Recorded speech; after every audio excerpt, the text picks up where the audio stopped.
మరో breaking BRS ముఖ్య నేతలు కేసీఆర్ ఫామ్ హౌస్ కు చేరుకుంటున్నారు. ఇప్పటికే ఎమ్మెల్యే పల్లా రాజేశ్వర్ రెడ్డి, బండ ప్రకాష్, ఎర్రబెల్లి దయాకర్ రావు, మధుసూదనాచారి ఫామ్ హౌస్ కు వెళ్లారు. వరంగల్ ఎంపీ టికెట్ కేటాయింపుపై నేతలతో చర్చించినట్లుగా సమాచారం. ఇక వరంగల్ ఎంపీ టికెట్ తాటికొండ రాజయ్యకు కేటాయిస్తున్నట్లుగా సమాచారం. ఈ నేపథ్యంలో భేటీకి ప్రాధాన్యత సంతరించుకుంది.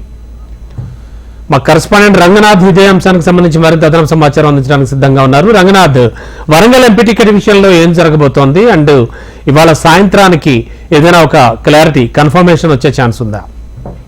యాక్చువల్ గా బీఆర్ఎస్ వరంగల్ ఎంపీ టికెట్ కేటాయింపు విషయంలో నెలకొన్న సందిగ్ధత ఇప్పుడు తీరుతున్నట్టయింది. ప్రధానంగా మాజీ ఎమ్మెల్యే బీఆర్ఎస్ పార్టీకి అసెంబ్లీ ఎన్నికల తర్వాత రాజీనామా చేసిన డాక్టర్ టి రాజన్ మళ్లీ పార్టీలోకి తీసుకోవడం, వరంగల్ ఎంపీ టికెట్ ఆయన కేటాయిస్తున్న పరిస్థితులు అయితే కనిపిస్తాయి. ప్రధానంగా గత కొన్ని రోజులుగా ఎంపీ టికెట్ విషయంలో సస్పెన్స్ నెలకొంది. కడియం కావ్యను అభ్యర్థిగా ప్రకటించిన తర్వాత కావ్య పోటీ నుంచి తప్పుకుంటున్నట్టుగా, పార్టీ తరఫున పోటీ నుంచి తప్పుకుంటాడుగా ప్రకటించిన తర్వాత కాంగ్రెస్ పార్టీలో చేరడం, ఒక టికెట్ దక్కించుకున్న తర్వాత కడియం ఎదుర్కొనే ప్రధానమైన వ్యక్తి కోసం అన్వేషణ మొదలైంది. ఆ తర్వాత డాక్టర్ టి రాజయ్యని మళ్ళీ వెనక్కి రప్పించారు. ఎర్రబెల్లి రాజయ్యతో మాట్లాడారు, పల్లరాజేశ్వర రెడ్డి, హరీష్ రావు, కేటీఆర్ కూడా మాట్లాడారు. ఇవాళ రాజయ్యకు కేసీఆర్ నుంచి పిలుపు వచ్చింది. కేసీఆర్ ఫామ్ హౌస్ నుంచి పిలుపు వచ్చిన నేపథ్యంలో ఇమ్మీడియట్ గా రాజయ్య అక్కడికి బయలుదేరారు. కేసీఆర్ తో భేటీ అనంతరం కేసీఆర్ కాంగ్రెస్ పార్టీ ఎంపీ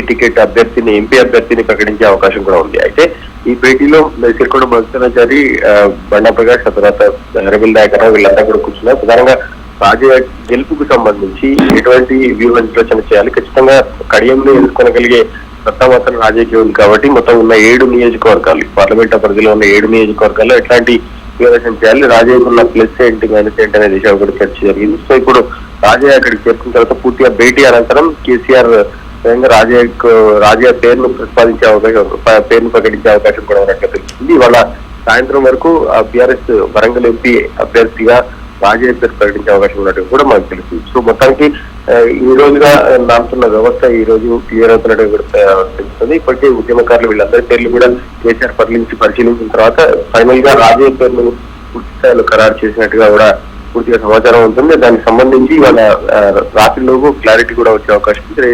కేసీఆర్ స్వయంగా రాజయ్య పేరు ప్రకటిస్తారు. Okay, thank you Ranganath.